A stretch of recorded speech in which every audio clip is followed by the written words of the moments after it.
Good evening, everyone, and thank you for joining us for our Wednesday in the Word. We give God all the glory, honor, and praise on tonight.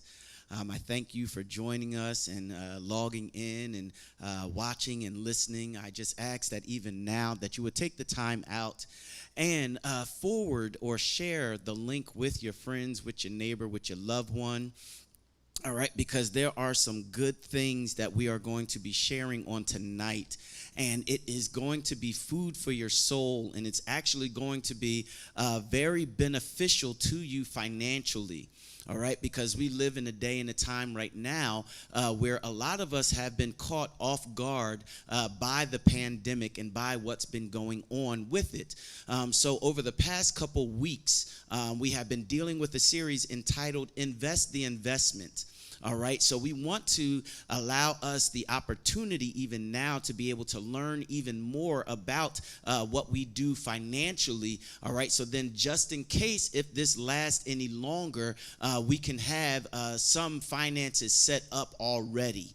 All right, we all see that I got my brother Peter here on tonight that's going to be joining me. And so then you don't think we're just don't have any social distancing. There is a piece of plexiglass that's up between us. All right, neither one of us have come in contact with anybody with COVID or anything like that, but we want to make sure that we are being an example and doing our part, all right, because we don't want to spread this thing or anything like that. So we're going to be teaching and conversating on tonight. Before we do anything else and before I say anything else, we're going to open up in a word of prayer. Dear Heavenly Father, we thank you, oh God, for allowing us to be here on this evening. I thank you, oh God, for my brother Peter being here on tonight. I just ask even now that you would allow us, Lord God, to get something out of the lesson on tonight, oh God, so that we can grow, oh God, and we can understand, oh God, what to do with our finances, oh God. And Lord God, how you allow us, oh God, give us the information and allow us to be good stewards of what you have blessed us with, oh God, and not waste and squander it, oh God. And we thank you and we praise you for all things in Jesus' name. Go ahead and put in the comment section, amen. Just go ahead and put in the comment section, amen. So like I said, I thank God for everyone joining us on tonight because on tonight our lesson is entitled, Show Me What You're Working With. All right, the title is Show Me What You're Working With. And before we even delve into the lesson, we have about 2 questions that we're going to ask on tonight. At a particular point, we're going to ask you to answer those questions in the comment section. The first question is this: how long does it take you to double your money? That is the first question that we have on tonight. How long does it take you to double your money? All right. And the second question is this: how do you know what to invest in? All right, the second question on tonight is, how do you know what to invest in? All right, because we deal with the day and the time now where, and I'm doing the introduction, we deal with the day and the time now where there is, we talk about financial inequality. All right, we talk about how communities do not have the funds, all right? Our communities do not have the funds that we need to do what needs to be done. We also have to realize that we must take financial matters into our own hand. All right, we must take financial matters into our own hands. We cannot wait for the government or society to make up the difference or to pass legislation to try to decrease the gap, all right, between one community and our community. We can't wait for them to do that. There are things, all right, that we can do on our own. Now, on top of that, tonight we will see and learn about different methods of how to have our money make money without us even breaking a sweat. Anybody would love that. How to have our money make money and we don't even have to sweat about it. We don't have to work. We don't have to do. All we got to do possibly or probably, Brother Peter, is just flip open our phone and check our email, check something, look at the bank statement, or open up our phone, get the direct, something like that. And that's how we're going to learn, and that's what we're going to look at on tonight. So over the next 2 weeks, we will be learning a little more in depth about financial literacy and financial stability. All right, financial literacy and financial stability.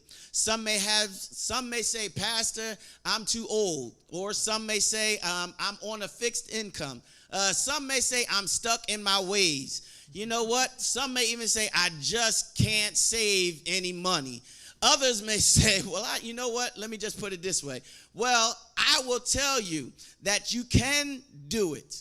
And you can save money, and you can actually make an investment, all right? Because as we stated weeks ago, what's the point in teaching us, in all honesty, and asking people to give when they really don't even know how to manage the funds that they have? Yes. So they can go ahead and continue to give to the church, but in essence, they don't know how to manage what they have at home. So why would we ask them to give? It would make more sense for each and every one of us to learn how to manage our funds at home and then be able to give as the Lord has commanded in his word. All right? And with that part, we'll deal with that at another time, probably in about 3 weeks. We'll deal with that. So, in essence, make a plan and work the plan. All right? Now, I'm going to turn it over to my brother Peter. All right, because our first point on tonight is this. What's the rule of 72? All right. So you're starting off with a big point, the rule of 72. So if you've never heard of it before, the rule of 72 is the actual answer to the first question that was asked. You want to know how long it's going to take you to double the money that's in your hand? The rule of 72 gives you a shortcut. Whatever it is that you're putting your money in, it's going to give you a rate of return, an interest rate. You take that interest rate, plug it into the formula, you get an instant answer. The formula is very simple. You take 72, divide that by whatever that interest rate is, and that's going to tell you how long it takes. So if I have a 10% interest rate, I do 72, divide that by 10, I get 7.2. That means in 7.2 years, I will have doubled whatever I've invested at 10%. Say what? In 7.2 years, I will double. So if I have $100 and that's all that I've got, 7.2 years, I'll have 200. Another 7.2 years, I'll have 400, 800, 16, 32, 64, 128, 256, 512. You will keep doubling as you go along. So you have to make sure that you know what the rate of return is. It's kind of like me saying, I want to hire you for a job. Mm-hmm. I'll pay you $5 to do this job. Mm-hmm. Somebody else comes along and says, oh, I'll pay you $10 to do the exact same job. Mm-hmm. Which job do you take? You take the job that's going to pay you more. If I'm doing the exact same work, putting in the exact same time, and the only thing that's different is how much money you're going to give me, then I'm going to choose the job that pays me more. We understand that when it comes to work, but we don't tend to relate that when it comes to investing. So I'll give the bank my money, and I'll put it in a savings account where I'm earning 0.01%. So plug that number in and see how long it's going to take you. Now, if it's 0.01%, you're talking over 720 years before your money doubles. I don't think anybody wants to wait that long to get twice as much. No, I don't have that much time. I definitely don't have that much time. Exactly. So you have to be wise with what you have. You know, it goes back to the biblical story. You know, when you have something and you need to get a rate of return on it, you can either invest it and double it, or at least give it to somebody and have them get a little bit of interest on it, a piece, so that the two that you have might gain one more. Okay, so then let me interrupt you with that, because our lesson for tonight is actually coming from Matthew chapter 25, verses 20 to 23. And I'm going to read it to you, and it's going to come up on the screen. And it reads on this wise: and so he that had received 5 talents came and brought other 5 talents, saying, Lord, thou deliverest unto me 5 talents. Behold, I have gained besides them 5 talents more. Verse 21, And the Lord said unto him, well done, thou good and faithful servant. Thou hast been faithful over a few things. Enter thou into the joy of the Lord. All right, or thy Lord. Then verse 22, it goes on to say, he also that had received 2 talents came and said, Lord, thou deliverest unto me 2 talents. Behold, I have gained 2 other talents besides them. And then it goes on to say, his Lord said unto him, well done, good and faithful servant. Thou hast been faithful over a few things. I will make thee ruler over many things. Enter thou into the joy of thy Lord. And that's why Brother Peter was saying, we have to take the time out to invest what we have in order to make more off of what we already have. Amen. Because you look at it like the typical example that I always use is our grandparents and our great-grandparents. You know, they would take and put the money in the mattress, or put it in the TV, or put it in a plastic bag and bury it back behind a tool shed. You know, and that's not really making any money for them. No. You know, but you come a few years away from that, and you would have the grandmother that went and just all of a sudden bought a plot of land, you know, for say $250, $300, $500, you know, back in 1918 or something. But now she's in her 90s or whatever, and now the thing is worth $1.5 million. Yes. And we don't even realize that our grandmother is a millionaire. Yes. Yes. So the rule of 72. Continue, my brother. So one of the biggest things, and I love the presentation because consider this, I love the guy that only got 1 talent. Mm-hmm. First, note that Jesus talked more about money than he did any other subject. So that's something to keep in the forefront of your mind. But when the guy who had 1 buried it and then comes back and doesn't have anything to show, the rebuke is you could have at least given it to the bankers so that you get some interest. Because now, if you know that I'm saying I want something back and you have nothing, there's got to be a consequence. That is not just a heavenly principle, it's a natural principle. So, you know, I get a payday and I get $1,000. Well, I'm going to hold on to that $1,000 because I never know when I'm going to need it. So I'm going to put that in an envelope and put that in my nightstand, and I'm going to hold on to it. Every year I hold on to that $1,000, it's worth 2.4% less, because there's this thing called inflation. Everybody deals with it. When I was a kid, I could go and I could take a penny, go to the corner store, and I can go get one of those little Swedish fish. They called it penny candy. So if I was walking down the street, I found a nickel, I found a dime, I found a quarter, I was in heaven, because I knew I could take that, go to the store, and I could get a whole bunch of fish, and I could sit around and eat candy most of the morning. Nowadays, I can take that same quarter, go to the store, and I might be able to get 1 fish. That is inflation. Every year, the price of milk, the price of eggs, the price of bread, the price of gas, everything goes up every year. So what $1 bought you last year, it can't buy you this year.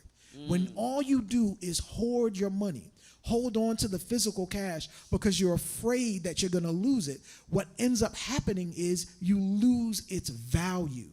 So you need to find a way to beat inflation. If not, you're just losing money every single day. Say that again. You're losing money every single day. A small investment. It doesn't have to be much. Nowadays, you can do what they call percent investment. So if a share of stock costs $20 and all you have is $1, now they'll let you buy 1/20th of a share. And they will track how much money you've earned. That's how good things have gotten now. You can sit from the comfort of your home. As a matter of fact, just before we started, I popped open my phone, I looked at my Robinhood account, and I was watching the stock go up, go up, go up. While we were sitting here, I made an extra $100. I didn't have to do anything. See? My money was working for me. And you didn't even break a sweat. Nope. You might have just wiggle your pinky toe or something like that. Ain't nothing happened. You just did a little, just opened up a phone. Just opened up a phone. And that's one of the things that we have to realize as a community, as a people. And I also want to put in there that if you have a question, all right, we'll be answering your questions in live time. That's why my tablet is open right here. All right, because we don't just want you to listen and to watch and to not grasp it without asking a question. All right, so if you have a question or a comment about something that we might have said, all right, or an example, please go ahead and put it in the comment section, and we will make sure that we address your question. Because I want you guys to go ahead and get ready to answer. Actually, as a matter of fact, go ahead and answer this question. How do you know what to invest in? All right, we're not going to answer that question. We want you to go ahead and answer that question. How do you know what to invest in? All right, give us your ideas, give us your thoughts. Go ahead and put it in the comment section. Because like we stated, getting back to the lesson, we want to deal with not having to sit up there and continue to work. All right, because explain to them, and even for our young people, how to set up a retirement fund. Absolutely. All right, with only putting aside a certain amount of money, because that all deals with the rule of 72, right? Yes. All right, so break it down. So let's piggyback on what we already learned. The rule of 72 tells you take that percentage rate, divide 72 by that, you get the answer. If you're a young child, you get your first job. Almost every company now offers you a 401k. If it's a nonprofit, you get a 403b. Even if you only invest 1, 2, 3% of your salary, you'll be putting away anywhere from $5, depending on how much you're making, to $20 a paycheck. A small amount. That means you're not going to be able to go out and eat fast food one day, or that's one less pizza that you get to buy. If you start investing that now, at the end of your first 7 years, let's assume that you get $1,000. It takes you 7 years to get to your first $1,000. Let's say something happens and you never work another day in your life. If I'm 23 and I've got 1,000, then when I turn 30, using the same formula, I now have 2,000. That's not that much. When I'm 37, I've got 4,000. Still not that much. Okay, let's add another 7. So now I'm 44 years old. Every 7 years, I'm going to double. So 44, 51, 58. Now I'm about ready to retire. As I start to approach my 5th doubling, I went from 1 to 2 to 4 to 8 to $16,000. And all I ever did was put $1,000 away when I was young. Now I'm approaching retirement, and I've got a little something to help me out. Now imagine if I was putting away an additional $400 or $500 every single year. That means that in that time period, I'll add $3.5 thousand every 7 years to the amount that I'm doubling. So at the end of that first set, I don't just have 2,000, now I have 5.5 thousand. So when that doubles, I'll have 11,000 plus the additional that I'm adding to it. And as you start to carry on that additional math, you'll hit 60, 70, $80,000 before you even retire. And that's assuming that all you ever do is work part-time. Hold on, that's with part-time? That's part-time. The math that we did was part-time, working a minimum wage job. Because if you do the math, if you take 3%, let's say for easy math that I bring home $1,000 every 2 weeks. If that is what I'm taking home and I invest 3% of that, I'm putting away $30 every 2 weeks. 26 weeks are in the year. So by the time you calculate that, that's what, $780-ish that I'm going to be investing? So if I'm investing that over 10, 20, 30 years, and I'm earning 10%, and 10% is mild, there are investments that will guarantee you 14, 15%. So now you're talking about doubling every 5 years. Well, if you start investing as a kid when you're in your late teens, early 20s, that means for every decade that you have until you retire, that's 2 chances to double your money. So again, if you take that $1,000 and I'm in my 20s, I know for me, social services tells me that I can't retire until I hit 67. So if I'm 20 years old and I start with that $1,000 and that's all I ever invest, that means that for every decade as I approach, that's 4 decades before I hit 60, and I get a half decade before I hit 68. So that means I'm going to have a total of 9 chances to double my money. So again, do the math. I have 1,000. The first time it's 2, 4, 8, 16, 32, 64. So now I'm only at year 6. And I'm only at doubling 6.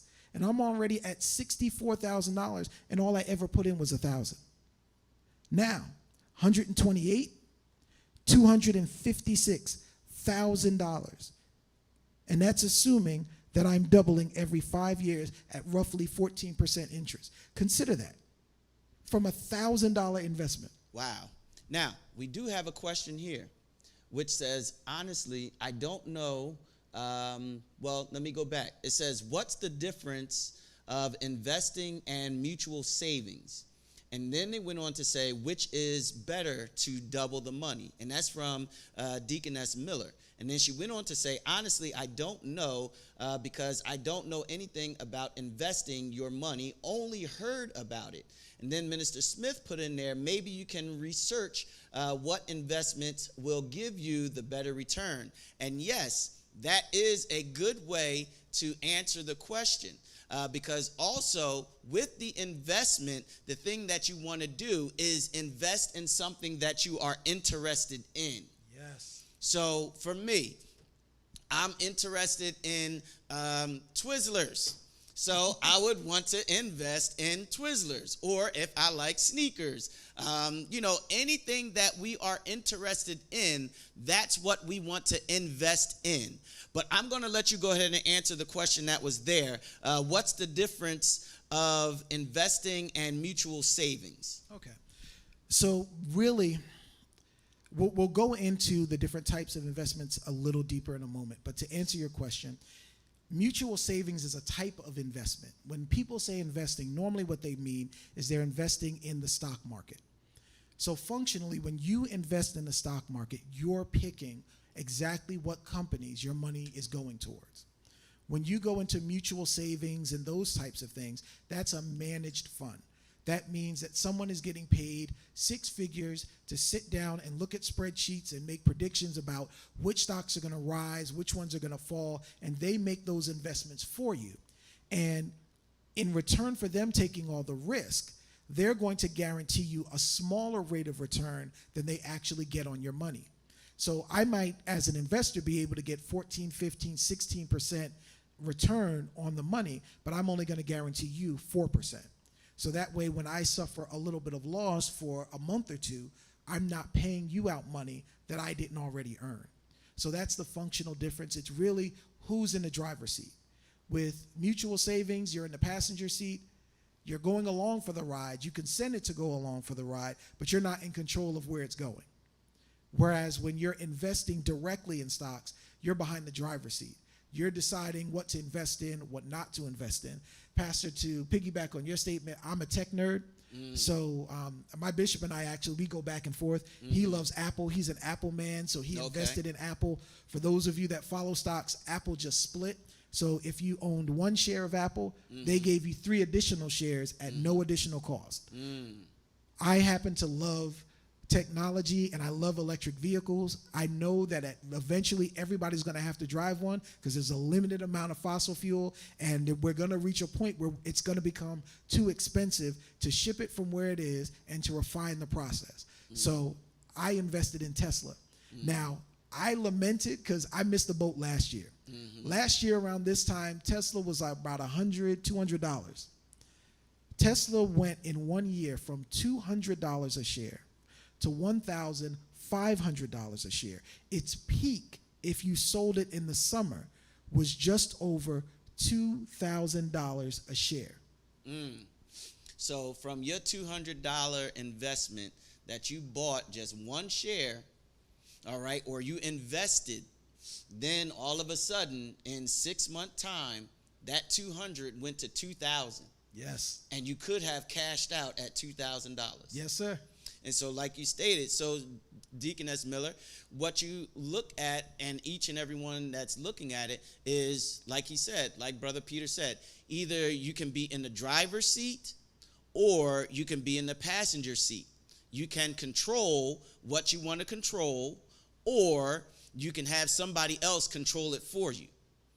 And my personal take on it, I want to control my own money. There you go. I don't want to get nobody. I don't want to get nobody none of my money. That's right. I want to keep all my money in my pocket. That's what I want to do. Cause listen, this stuff's hard to come by sometimes. Yeah. It's hard to come by. So I'm not going to let somebody else do it.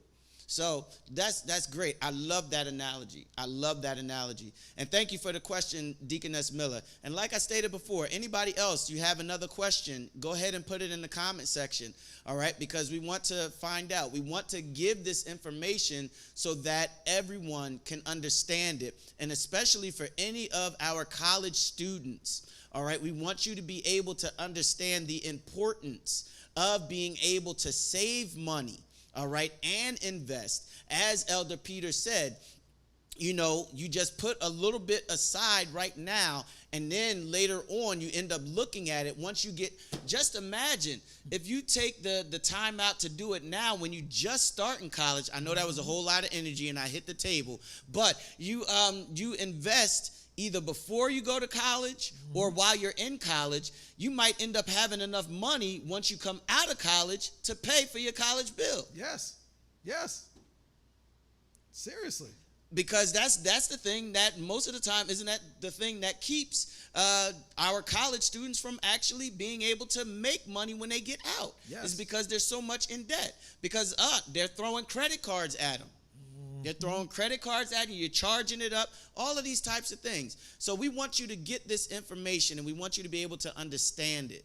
All right? And like we stated before, if you have a question, please, don't worry. Put it in the comment section. We'll get to it, and we will definitely answer it. So now we're going to go ahead and jump in, go even deeper into investing. All right? Unless you have something else you want to share about 72? Actually, I'm ready to dive into investing. All right. So the next point, or the next part that we're going to be looking at is this. Point number 2 is, what one should you invest in? All right? What one should you invest in? Or let me put it another way. What should you buy? All right? Because there's several different types that are out there. Because you have CDs, you have money market, you have the stock market, and you also have bonds. We're not going to get too deep into each individual one, but we're going to, kind of give a brief overview. All right, of them. But before we even jump into that, let me see. Minister Geis, you put in there, is it best that if you maintain $1,000 in your account to buy a share per month? So I'm assuming you're meaning maintain it in your checking account or your savings account in order to buy the share. What I usually tell people is you have to look at where the interest is. So your checking account is earning usually from 0 to 0.01%. And this just leads right into the next. Come on, let's just roll with it. If you're going to put it in that kind of an account, that's not going to help you, because what's happening is you're losing money that you could be gaining. Now, one of the first types of investment accounts that we talk about is a money market account. If you have $1,000 that you can build up, then you should start looking at whether or not you can open up a money market account. They're going to require you to keep a certain amount in there, but they're going to offer you more interest. So depending on how the markets are, usually what they do is they look at the bond market, and you get an interest rate that is similar to what's going on in the bond market. There are different types of money market accounts, and I don't want to dive all the way into all of that, but basically what they're doing is they are, as a bank, investing your money, which is why they want you to keep a minimum in there, because they need to know that they have some money to play with.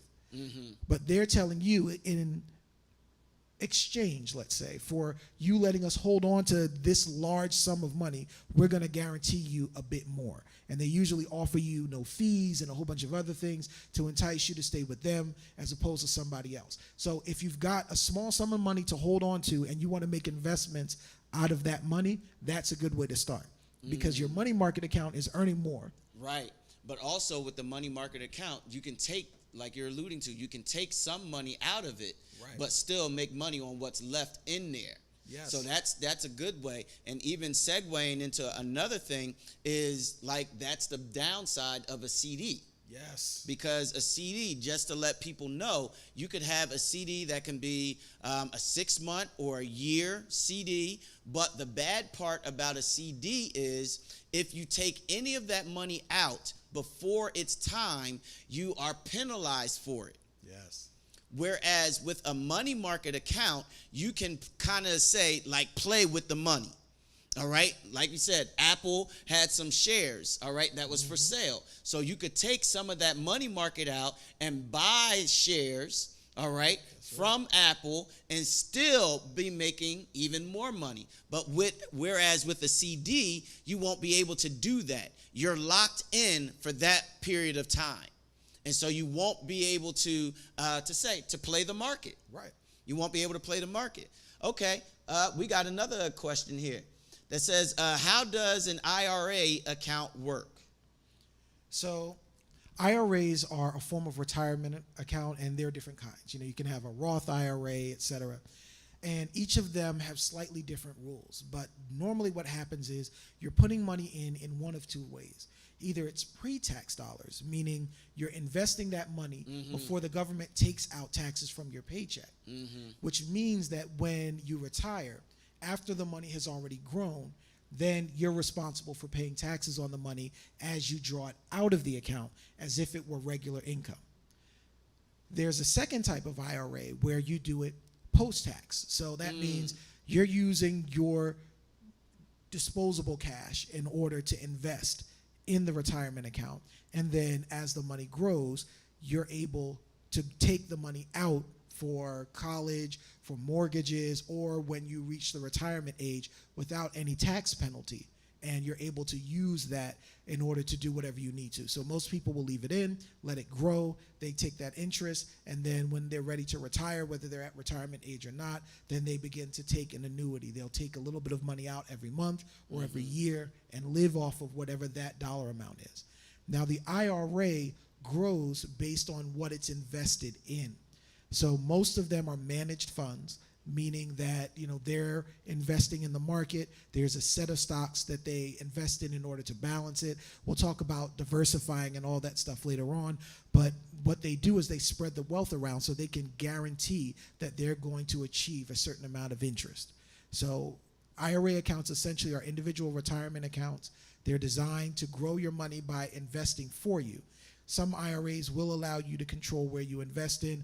Others are actual planned accounts. So what they do is they say, if you plan on retiring in 10 years, 20 years, 30 years, 40 years, we will invest more aggressively. The longer you have to retire, the more aggressively they'll invest for you. Okay. All right. So like we said, there's different ways that you can invest. Different ways that you can invest, different ways that you can have your money make money for you. All right. And as saints of God, like we stated, there's nothing wrong with learning how to use and work, all right, the finances that you have, all right, because we need to be good stewards of our finance. And so even in all of that, you know, you look at it, one of the things that we have to, you know, realize is, like you said, how aggressive, all right, how aggressive are you in for the long haul, or do you need a quick, short return? All right? Because if you need a quick, short return, then that means, you know what, I got to be really aggressive about it. Then I need to go ahead and put, a good amount of money in. So then I can get a nice, quick, large sum of money. I don't have to go out and see Pookie out there on the corner and start selling or something like that. Right. Or, go out on a stripper pole, because the Lord done delivered me from stripping, but if times get hard, I got to go make the money. Got to make it rain. But that's the thing. But this way, you can make the money legally, yes. and you don't have to ask God for forgiveness and all that other stuff. Yes. All right. So, depending on what you are looking to do, all right, in all seriousness, a money market account is a good account. All right, because you can get a nice return. It gives you something to play with. Now, let's go in depth and, talk about, until we get a question, the stock market. All right. So the stock market is what most people believe investing is. When you hear people talking about investing their money, investing wealth, the stock market's where all of that happens. Now, I want to tell you, there's no guarantee in the stock market. Anyone who has anything to do with investing will tell you that past performance is no guarantee of future outcomes. So I want to put that disclaimer out there. Now that I've said that, there's a reason why wealthy people remain wealthy. They don't just sit on their money. Because a person who was a millionaire a few years ago, if all they did was sit on that cash, eventually they'd run out of money. What they do is they've learned to invest the money and allow that money to generate interest. And as it generates interest, they're able to live off of the interest eventually and not touch that principal. So now you have guaranteed funds coming in. And that's really where we all want to be. We want to get to a place where our money starts doing the work for us so that we don't have to do it. And I told my kids, every time I start investing, I tell my kids do it. When I first got on Robinhood, I sent it to my kids. It gives them a free stock, and they watched it grow. So now they've got more money than they had before they started. And then when I make a little investment, I show them, I took my little money out of the bank and I bought a share of this stock or I bought a share of that stock. And I show them what are called penny stocks. For those of you not familiar with the penny stock market, penny stocks are companies that are small value. Companies like Amazon, Snapple, they were all penny stocks when they first started. That means that their shares were only about $1 to $5. So you could have taken $100, got 100 shares of Amazon, and now that Amazon stock is worth over $1,000 a share, that means that you would have 1,000 times whatever it is that you invested. And that's the thing about stocks. And it doesn't take that long for them to grow. You just have to learn how to invest. So to go back to your previous question, you invest in what you love. If you know computers, if you know movies, I have a friend, any movie that comes out, he can tell me about it. There's a brother in my church, David, anytime there's a game coming out, he can tell you when the game's coming out, what company did the graphics. He knows all the statistics on the game. So guess what?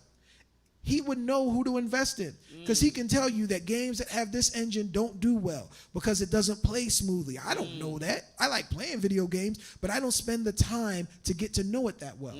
But he understands that. So when he sees Frostbite made a game, he knows that that engine is going to be good for this type of game and this type of game, but not that one. And he sees all the games that they're going to put out, so he knows they're going to have a good year. If a company has a good year, if they sell a lot of items, their value goes up, which means their stock goes up. Even adding on top of it, I just had a moment. If you like sneakers. Yes. Because they just had the Kobe Bryant, like a new anniversary pair or something like that just came out. So if you had owned a certain stock in Nike, that means you could have made money. Yes. Off of that stock. But also, I don't know if you saw it this week, and those who are watching, Tyler Perry just became or was just listed on Forbes' list as a billionaire. And the reason why he was able to do that is what James Brown fought for and Prince fought for all those years ago. And what I mean by that is because I like music. So that would be something that I would be interested in investing in. Yes. Some type of music company. But they fought, or James Brown and Prince fought for the rights to own their own music. Yes. But what Tyler Perry did was he owns every single thing that he has. So he owns all the rights to his plays. He owns the right to all of his movies, all of his TV shows, all of that stuff on top of a 330-acre studio. Yes. So his money that he initially invested off of that very first play, now look at where he's at and look at what he has done now, just from a small investment. Just from a small initial investment. And that's all we have to do is just make that small initial investment. You can go ahead and continue. I'm going to see what questions we have. No problem. But honestly, that if you consider that, if you look at Tyler Perry's story, he started out broke. He did not have much of anything. And as you said, he learned to take what he had and be a good steward. Mm-hmm. And that's all we're trying to encourage everybody to do. Yes. Now, investors need to know that when you're looking to invest, you need to know when to buy and when to hold. People have a habit when they see something goes down, the first thing that they want to do is get rid of it. Yeah. Me, that's when I buy. When everybody else is selling, and the price is dropping, that's the time to get it. Mm-hmm. When I was looking at Tesla with my coworker, he was saying, we missed the boat. He was getting ready to go into the military, so he knew he had a lump sum in his savings, and he was going to invest. And I've been talking about Tesla for like 5 years. So he said, well, I missed the boat. The most I could invest in was $2,000. I can't even buy a single share now. It was like $2,700 that day. And I said to him, nope, it's going to drop. Just watch. So we're sitting there watching, and it hit a midpoint in the day, and there was talk about whether or not there was a shortage of batteries. So skilled investors know if you have an electric car, you need a big battery. So all of a sudden, people started panic selling. So the price went down from $2,700 a share to $1,900 a share. So he was able to buy his first share for under $2,000, and by the end of the day, he made $600 because after it corrected, it went back up to $2,600. So then also, it's from what you're alluding to, you got to be at the right time. Oh, absolutely. At the right time to be able to actually have or make the investment. Timing is important. That's why I continue to tell us. Timing is important. Go ahead, continue, because we do have a question here, though. Oh, okay, go ahead. You can answer. All right. The question is a profit-sharing retirement good? A profit-sharing retirement is good because it's better than no retirement. So let me put it to you this way. All of us will eventually get to a point where we are no longer physically able to work. And we don't want, I don't know about you. I was going to say we, but I'm going to be selfish. I have no intention of working until I'm 90, 100 years old. I am not going to be that guy in, one of those little scooters in front of Walmart. You're not going to be no rent-a-cop? I'm telling you, I'm not doing it. No I'm not going to be rent-a-cop? grandpa chasing kids out of the mall with my cane, No security guard? hair all white. That's not who I am. That's not me. That's not me. I told my wife, my goal is that by the time I am 65, I want to be able to step away from working because I have to.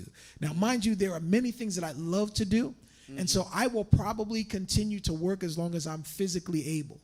But I want to be able to do what I want to do and not have to worry about, is there going to be enough money coming in, whether or not we've got insurance paid, any of those things. So I started investing early in order to make sure that I would have the things that I needed later on in life. And that's really what the goal is. So to answer your question, yes, it's good if that is the only option that you have right now. But what you need to look at is, what's your long-term goal? Do you know how much money you need in order to retire? I know that if I want to retire at 65 years old, when I am 65, I need roughly $1.5 million based on the way inflation is going. Am I there yet? No. Am I closer now than I was 10, 20 years ago? Yes. I'm closer to having no more mortgage to pay. I'm closer to having no more car notes to pay. I'm closer to having no more student loans to pay. Mm-hmm. And I have more money in savings now than I did. I have more money in my retirement account now than I did. So I am getting closer to that goal. And the great thing is, the fewer things I have to pay, the less money I'll need.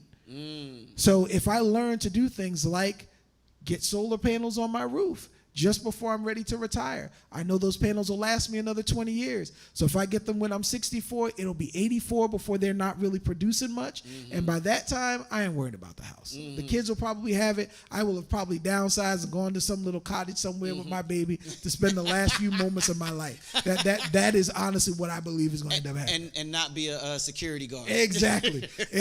And I'll be looking and smiling and nodding at them when I see them chasing the kids around. But I'm like, yep, that's not me. That is not me. Wow. And that's why we were saying it's never too late. It's never too late to start investing. It's never too late to start investing because it will set you up for the future, but it also can set you up for the present. All right, and that's why when we deal with the scripture that we have, dealing with those that had the 5 talents and the one that had the 2 talents, that's why it was important for them to take what they had because, like we say, little becomes much when you place it in the hands of the Lord. And it doesn't even matter, what that is. All right, you could be starting off. You could just have, like you said, you had those penny shares. All right. Yes. You could find anything that you can invest in, and you can just start putting money away, because even like you had alluded to, we might end up going into a recession or something like that, and people may end up start selling. But if we don't have anything in our savings, we don't have anything to say, well, you're selling, well, I'm going to go ahead and buy, because it's not going to stay low always. It's not going to stay low, because I actually, as a matter of fact, I had a friend that was, when I was in high school, his grandfather made so much money during the Great Depression because he bought stock during the Great Depression, and then when the Depression was over with, exactly. Yeah. So he was able to take that money that everybody else was losing, but he had some extra money in his hand. And so he was able to buy the stock and end up making astronomical amount of money after all of it came back up, because we won't stay in this state any longer. All right, we can't stay in this state any longer. Things will change. Things will develop. Things will grow. We will get back to a new normal. All right, some of us will definitely look to be retiring. And it's important, like you said, to sit up there and have some money set aside that's making money for us. All right, just like we had alluded to when we was talking the other day about how Bill Parcells is telling his, when he was down in Miami dealing with the Dolphins, just to make it real short, he told the players, he's like, rookies, don't spend your guaranteed money. He's like, live off of your investments, all right? Live off of what you make per game, all right? But never touch your guaranteed money. Take your guaranteed money and invest that. And then after the year is done, your rookie year is done, live off of what you make per game and off of the interest that you make off of your investment, but never touch the investment, because that's your security blanket. And as a community, as a people, we do not have a security blanket.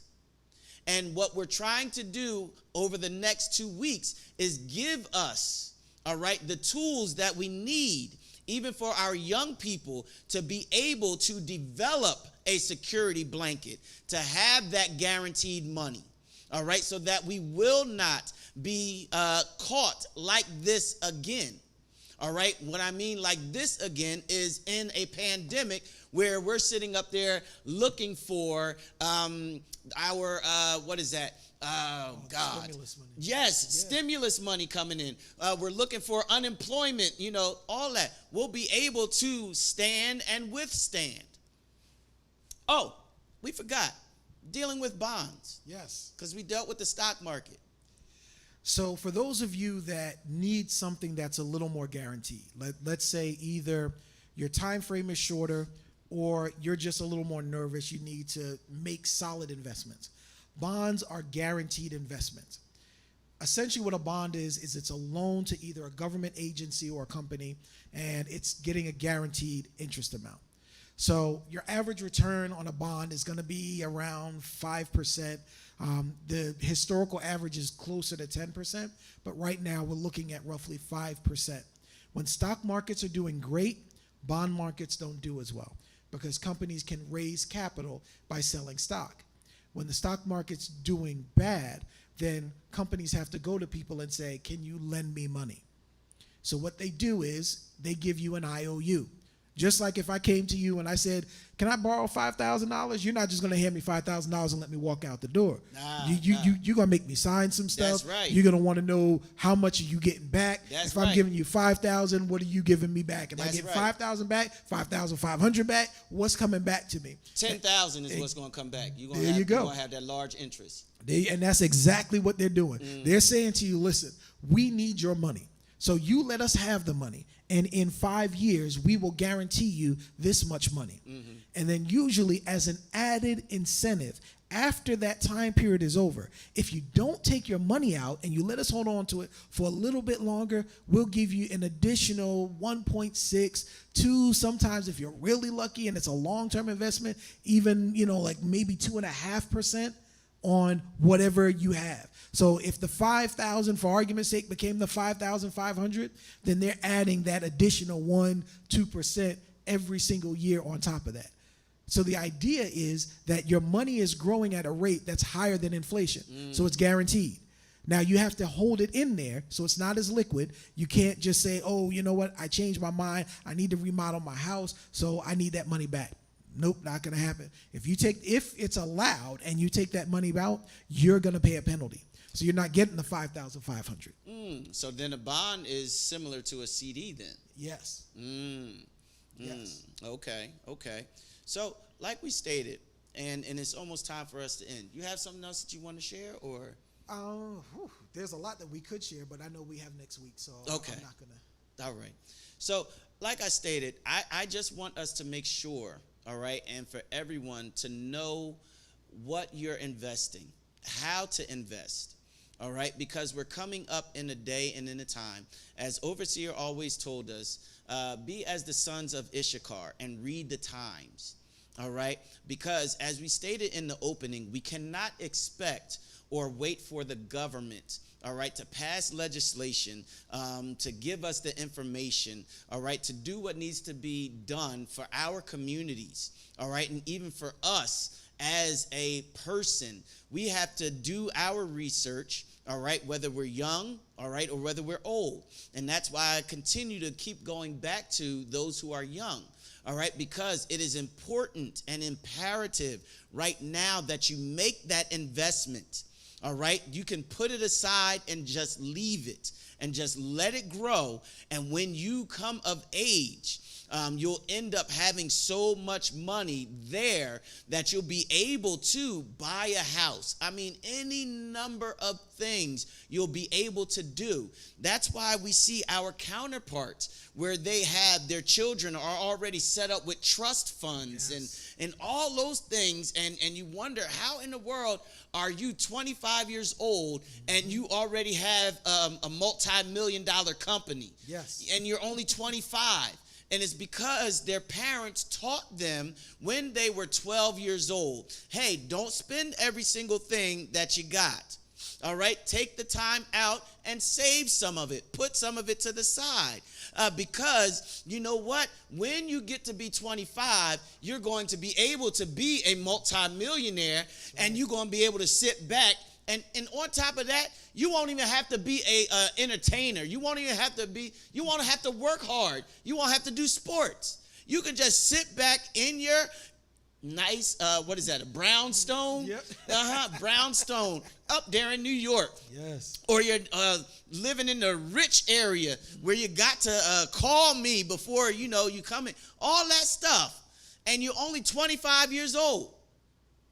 And you don't have to be concerned about, well, will I be able to live? No, because your money is making money for you. And this is what this whole series is about. It's about investing the investment.